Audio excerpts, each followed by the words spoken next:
Hey y'all, I'm Sinclair. And I'm John. And we're Mystical Heart Collective, and we help people heal with psychedelics through education, retreats, integration, and the power of community.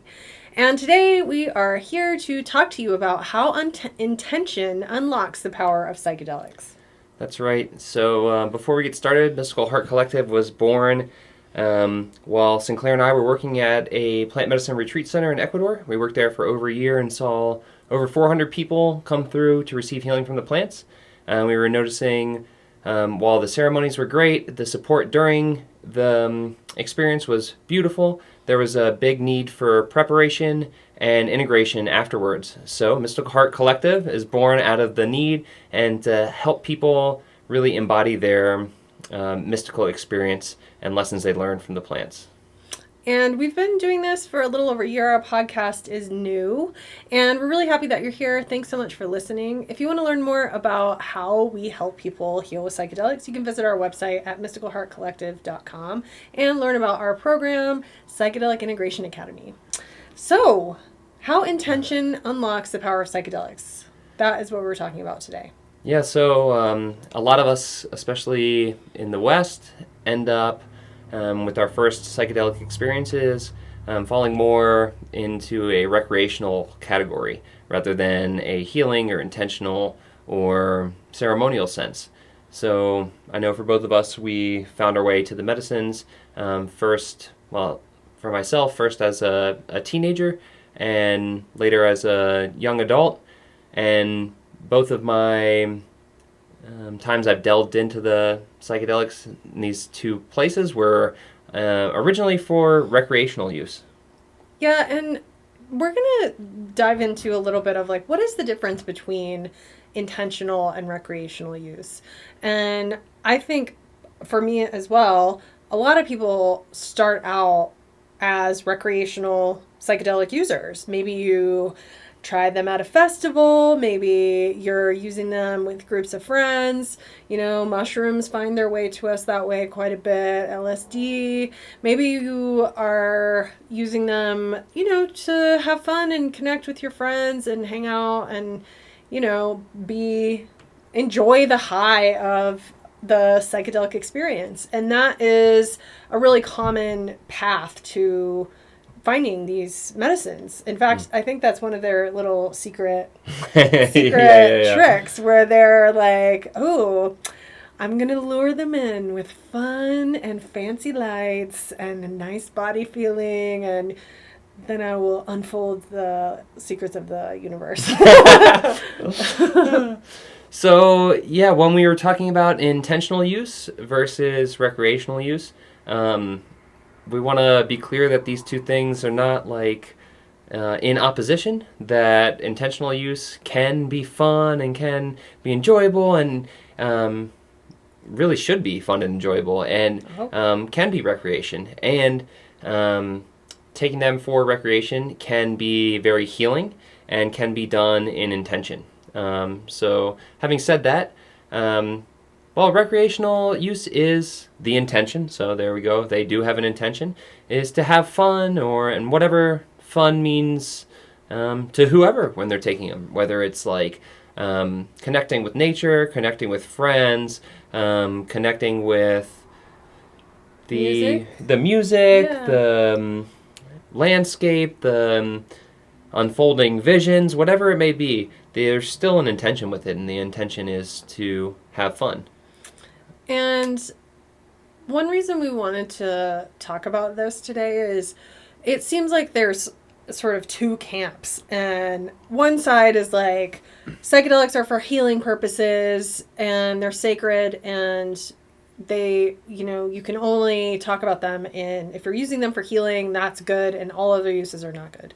And then you have this other side that's kind of like, I'm going to blast myself. I want to experience this, crazy, like using psychedelics in less of a mindful way and sometimes kind of making light of them. And, so you can see where those two edges of the spectrum kind of are at odds with each other. But really, we believe, like John just said, that the intentional and recreational use is sort of like a circle. It's less of a, and this is sort of how all, duality works, is like on one end you have this very, extreme and use of these plants and medicines, and on the other end you have another one. And sometimes these don't agree with each other, but that doesn't mean that they are, diametrically opposed or to each other. mutually exclusive or anything like that. And we wanted to talk about, share our own experience moving from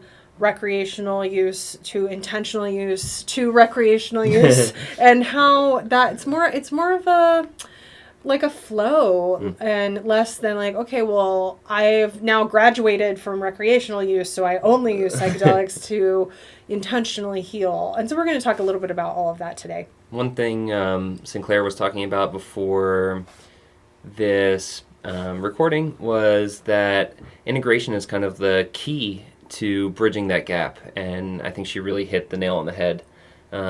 So I found that very true with my own experience. I took LSD this time around to 5 years ago or so, to really get a different perspective on some things, but at the same time, really to have fun with my friends. And what ended up happening was I had this complete mystical experience, and this one experience became kind of like the guidepost for a turning point in my life. And okay, I had this new connection to myself, new connection to nature, renewed connection to the divine, and I had to figure out, okay, how do I integrate this? How do I make this lesson part of my day-to-day life? And that led me to using the medicines with an intention of, okay, this medicine showed me how, showed me myself and helped me connect to it, and now I'm taking it again with the intention of teaching me how to make that a reality. So, that integration piece was really crucial for me to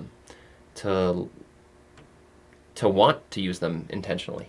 And I think that happens a lot to people where you kind of start out using plant medicines as, no big deal. It's fun. Look at all the pretty lights. I was explaining it earlier of like being a toddler or a baby. Like, I remember the first time I ever sat with mushrooms, I was like 19, and it was like this entire new dimension opened to me, and it was like, everything you thought was real is not real.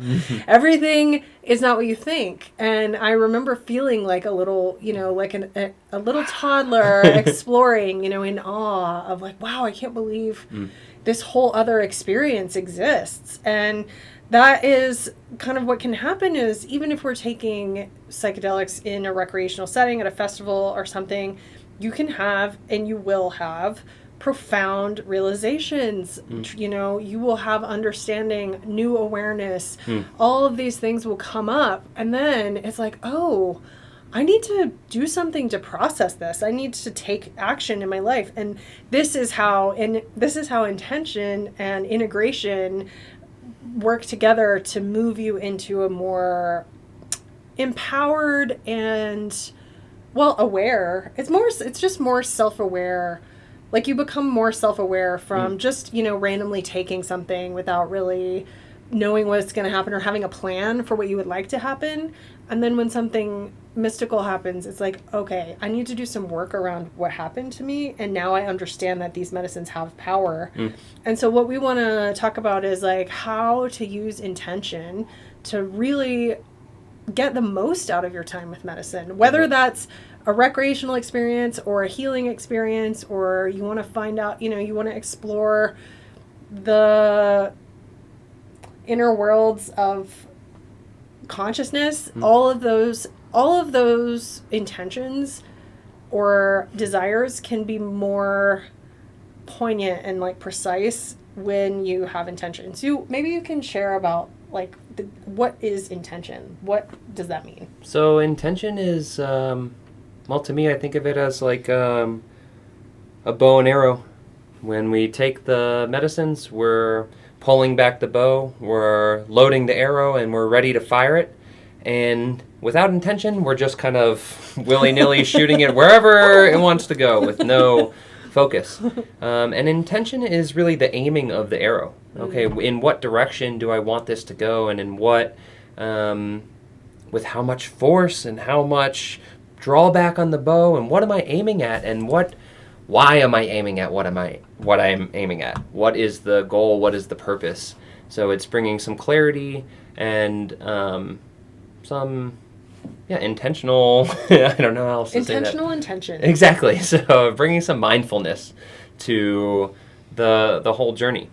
Having said that, the intention still can be to have fun, to connect, to whatever form of recreation that means to you. And there's plenty of times that we gather with our friends with the intention of to really enjoy ourselves and to connect and to have a good time. And, for us, having a good time and laughing with friends and connecting and sharing stories and being in awe of nature is good medicine and is healing in its own way. Mm-hmm.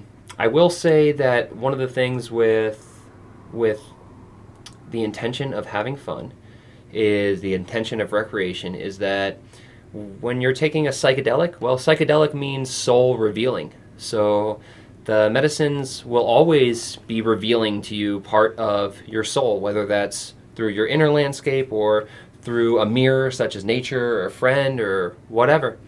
And I would say that be prepared that the mirror could show you any part of your soul. One of the things with taking them for recreation is that people sometimes run into what they call bad trips, which I don't really like the terminology, but you guys know what I'm talking about when I say bad trip. And I really believe that the bad trip is that when we are mirrored a part of our soul through whatever, and we're like, I do not want to look at this right now. I'm not into it. I'm trying to push it away. And that resistance creates tension, creates this uncomfortable process. So I would say we always advocate for taking them in a safe set and setting where no matter what is revealed to you through the psychedelic mirror, that it's okay to process it, that it's okay to deal with it, and that you don't have to put up a resistance to whatever shows up. And this is the same reason why preparation is very important, and we talk about this all the time. It's like when you are younger or, you're first learning about how psychedelics work, you can kind of get away with a little more like lackadaisical, is that the word?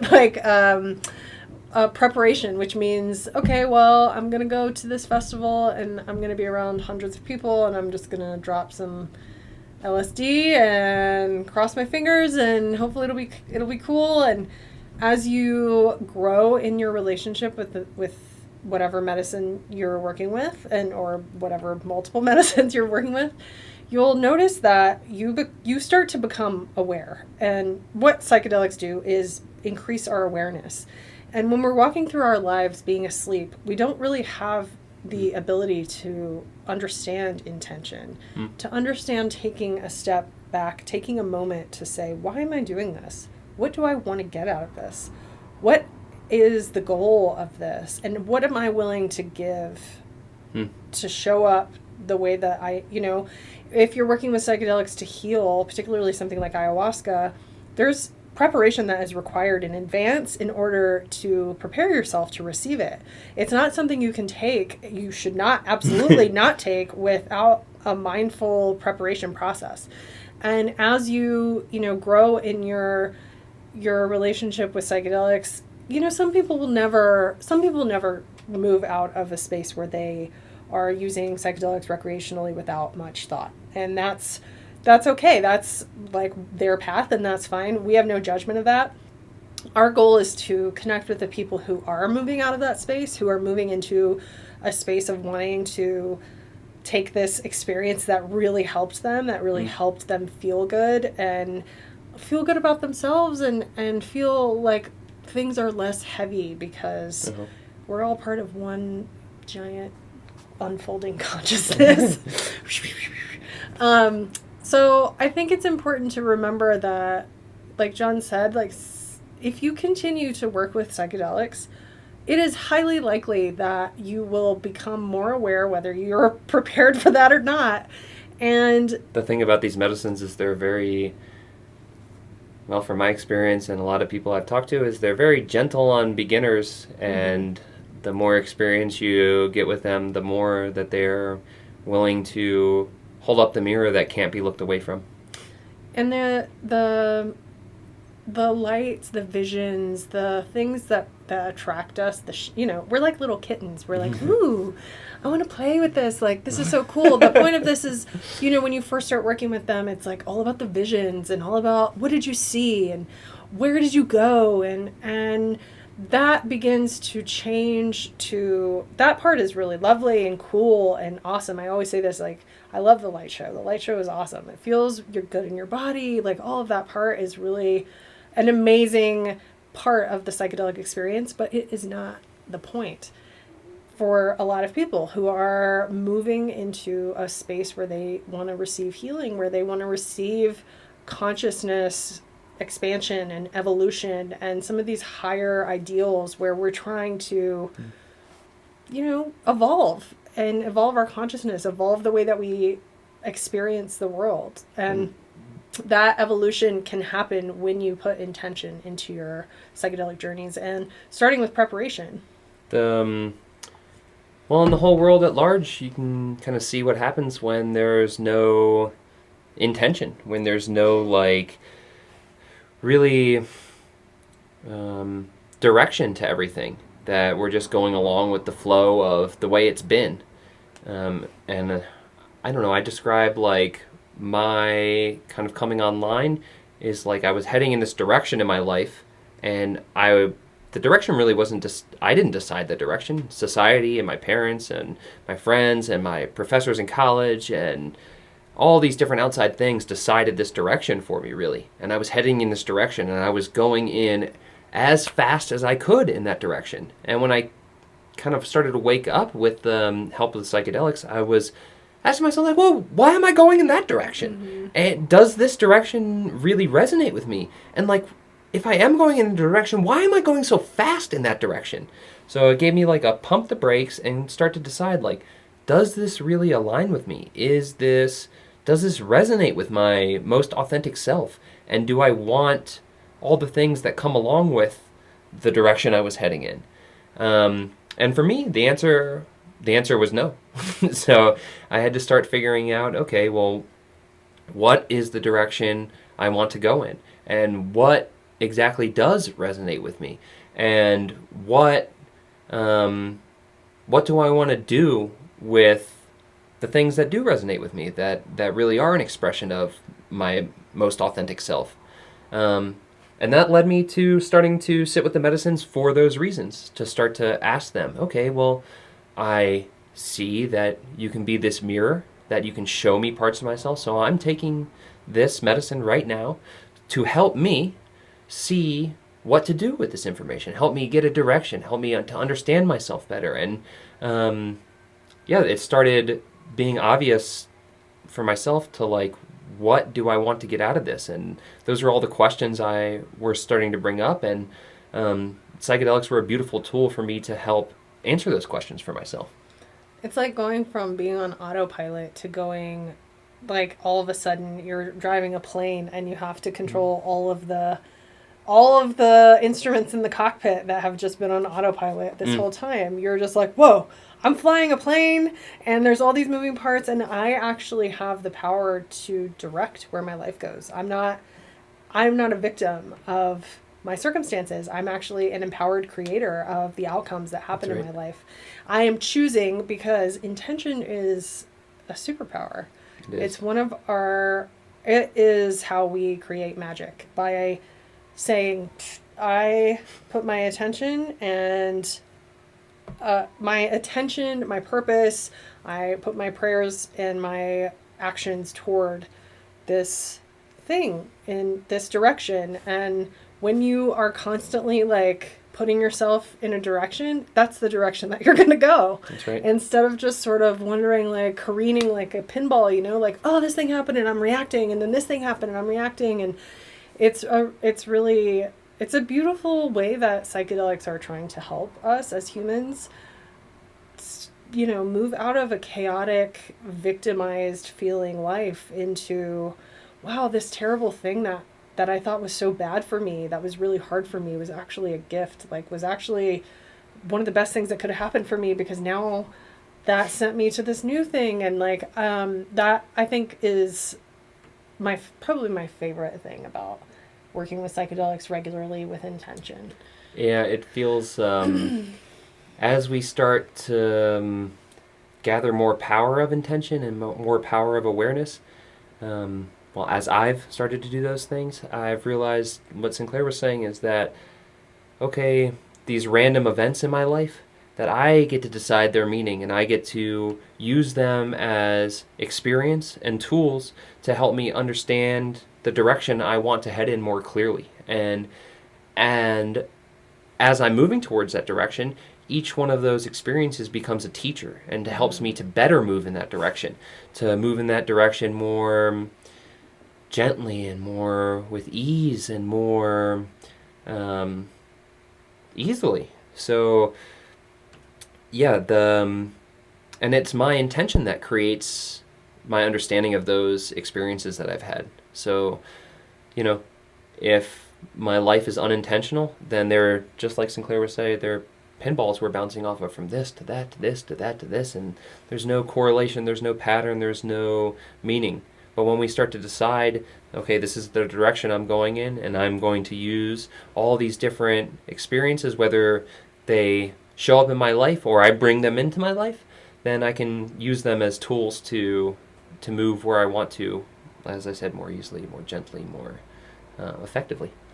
So how can you move from recreational, less intentional use of psychedelics to a more intentional, more healing, more expansive use of psychedelics? So one of the first ways is to change the way you think about psychedelics. And this goes for plant medicines like mushrooms, wachuma, ayahuasca, and even like LSD, MDMA, things that are synthetic but are also being used and can have very powerful therapeutic uses.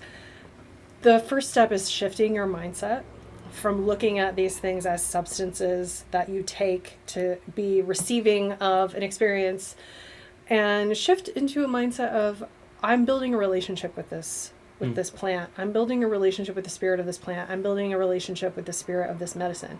And that subtle shift, then your experience becomes a conversation. Then it becomes a two-way street where the medicines are showing you something, some aspect of yourself, a new way to look at something. And you can ask the medicine questions. You can have an actual conversation with it. That's right. And John really puts it in a good way around, like, what are you willing to give in exchange for, this relationship? What are you willing to put in to your time with these plants, your time with these substances, to really create a clear pathway for this communication? Because it's not just us receiving. We are not just receivers and they're like, here's all the stuff. It's like, you have to participate and you have to show up to really make it pop. Well, yeah, just like any other relationship.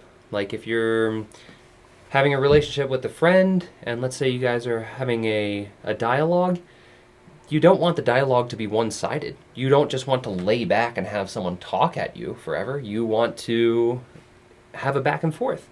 And it's more enjoyable for everyone when there's a back and forth. And when there is a back and forth and people are open to letting the conversation evolve naturally rather than okay, I have this agenda and this is what I'm doing, it's a beautiful experience where both sides get to learn. And we get to have that with the psychedelics if we choose that. And we may bring part of our intention? Okay, well, I'm looking to understand myself more deeply. And when we have that in mind, we're hoping for like understanding of our motivations or something like that.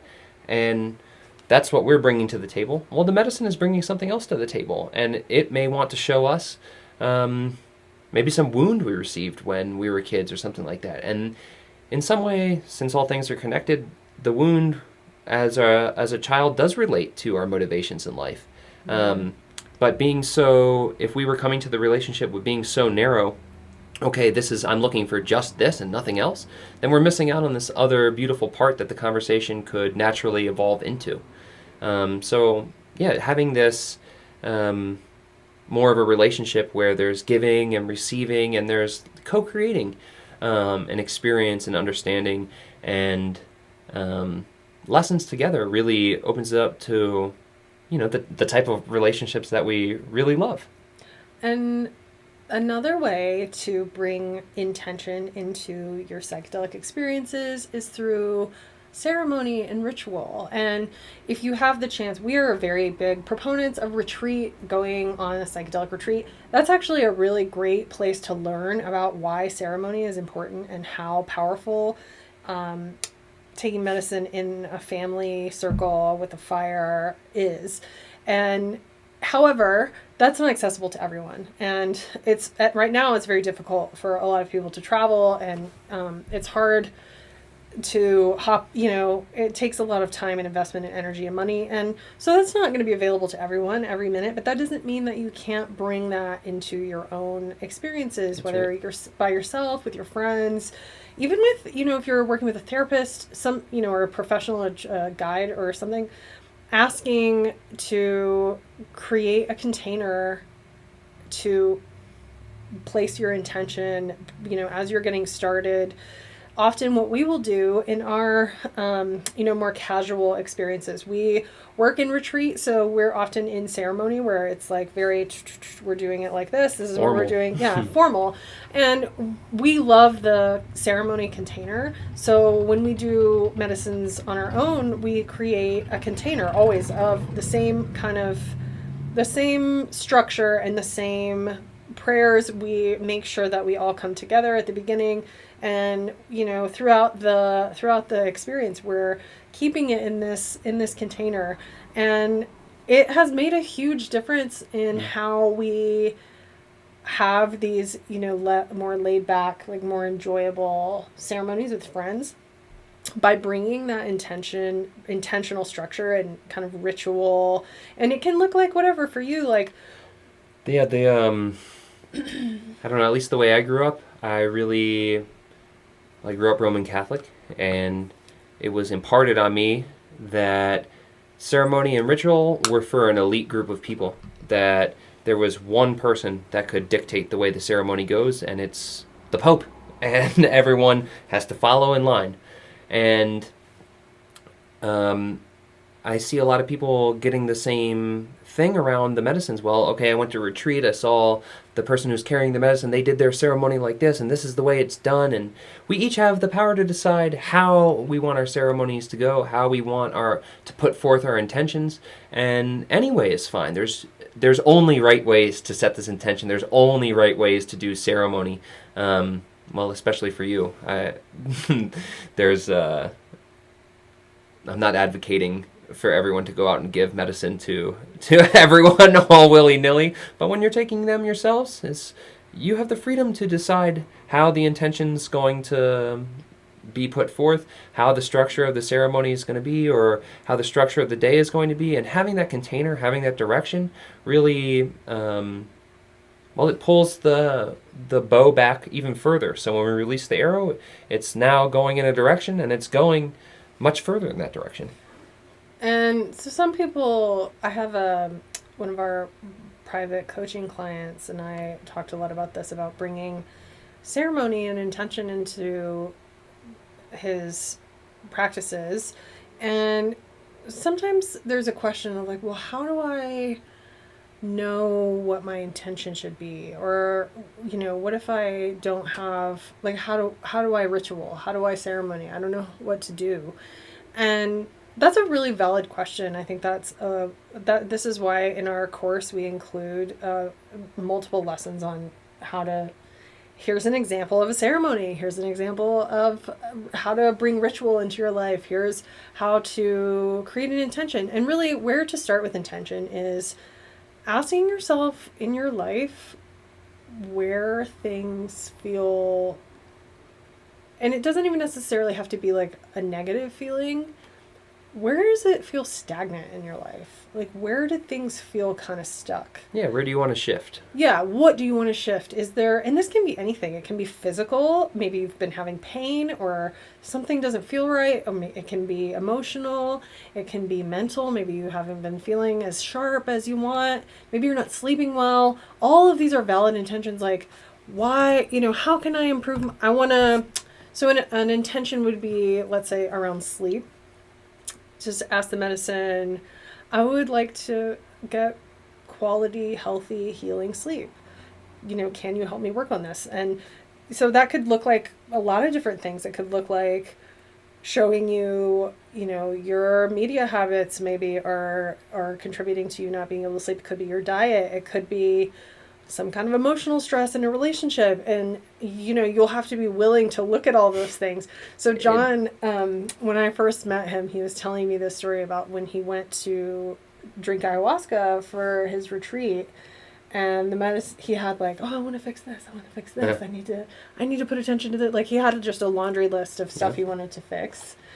And the medicine, it showed me that all those things were kind of on one level, and below all of that, there was something that I didn't even think to, I didn't even know I needed to think about. That was creating all of those. So all of those, what I thought were causes were actually effects from a deeper cause. So we worked on that, and that helped me to really heal all of those areas in a much simpler and easier way.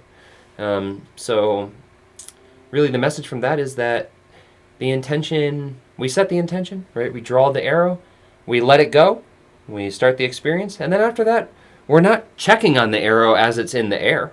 We trust that as we let it go, it's going to land in its destination. And what happens between when we let it go and it hits its target is not up to us. So we let the experience, the teachings, the healing unfold without any attachment to what exactly that looks like. And as you shift your mindset from I'm taking a substance to I'm building a relationship with these plants, the trust of whatever I experience in this journey is what I need. And it rarely will look like what you think or That's what right. you want. Almost never. And it often will be something that you had no idea, you never would have thought of, and the medicine is like this mirror that's bringing to you this thing that you need to look at. And it's like, oh, really? That's what I have to, like sometimes you're just like, ugh. It's such a beautiful surprise, though. It's such a beautiful surprise. I mean, it's the same reason that we love sunsets and sunrises, because, we have a gist. We know what the gist is going to look like when the sun sets, but we don't know what each one's going to look like. So it's just so magical to see this completely unique thing unfold in a way that we could have never planned ourselves. And the excitement is seeing it in a new way and getting to expand our consciousness in a way that if we knew what it was going to be beforehand, it wouldn't be expanding our consciousness at all now, would it? It's helped me so much to like laugh at myself with these medicines, because I'm like, oh, serious business needs to occur, and the medicine often will show me something that's like, do you see this ridiculous thing that you're doing? And I just have to laugh at myself, because we take ourselves way too seriously. We carry the weight of the world on our shoulders. We are personally making ourselves responsible for healing every wrong problem on earth. And really the point of working with psychedelics with intention is to heal yourself and to work on yourself and to go inside and sort your own shit out so that you can show up in the world as a positive influence, as like people call themselves light bearers all the time, which I always kind of roll my eyes at, but that's really true. It's like we all have this light inside of us, and we get stuck in our insecurities, we get stuck in our trauma, we get stuck in our wounds, we get stuck in our stories that we tell ourselves, this whole belief system that we've created, our identity politics, and all of this stuff that is just weighing down and blocking. It's like having this beautiful spotlight that's just filthy, and you can't see it because of all of the stuff that we kind of put on top of it. And working with psychedelics in an intentional way is like cleaning your heart light and letting the heart light shine. And that's if you really want to make change in the world, right. Start with yourself. That's the only thing we need to do. And it's not only is it enough, it is more than enough to work on our own consciousness. Something that I was thinking about was that, as we're creating intentions for ourselves, they might be very broad at the beginning. Okay, I want to be more healthy. Okay, I want to feel better. And that might be enough. It's like, we each are our most important art project. Making our consciousness, developing our consciousness is the most beautiful and most important art projects that we're going to undertake during our time here on Earth. And it's very much like making a sculpture out of a slab of marble. And at the beginning, the intention when we're chunking away is, I want the general shape of, let's say you're doing a person, I want the general shape of a woman. And you're taking off these big chunks, and the intentions are very general. I want this shape, right? And as we start to take off these big chunks, well, then our intention starts to narrow and get more specific. Okay, now I'm working on an ear. Okay, let's make this ear shape. And then it gets even more specific. Okay, this one fold in the ear, I want to get that off. And I want to, make the earlobe, and I want it to look like there's some skin texture. And as we go from this slab of marble into the shape of our creation, it's getting more and more and more refined and more detailed. So the intentions go from very broad to maybe more specific as they go on, with still carrying the intentions at the beginning. I want a woman. I want to sculpt a woman. I want to generally be more healthy, be more well, be more light, be more fun, whatever it is. And that's really enough of a place to start when we're starting to figure out our intentions. Asking ourselves, like, well, who do I want to be? Where do I want to go? What do I want to do? And maybe we don't have answers to those questions. And maybe that's the intention. Maybe I can get some answers to these questions of self and what direction I want to go in. Clarity is such a great intention. Just one word, clarity. I love that sculpture analogy because it's also very apt for the kind of work that starts when you start seriously working with psychedelics to heal things. It's the same kind of thing. Like, you have to do a lot of heavy lifting at the beginning.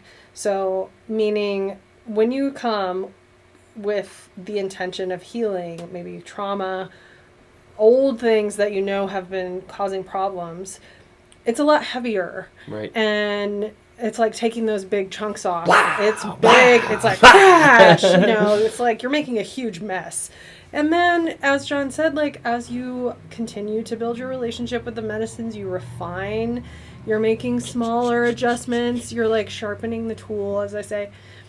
Things start to get, maybe you just have a little dust, you're just kind of cleaning a little area, putting attention here, putting attention there.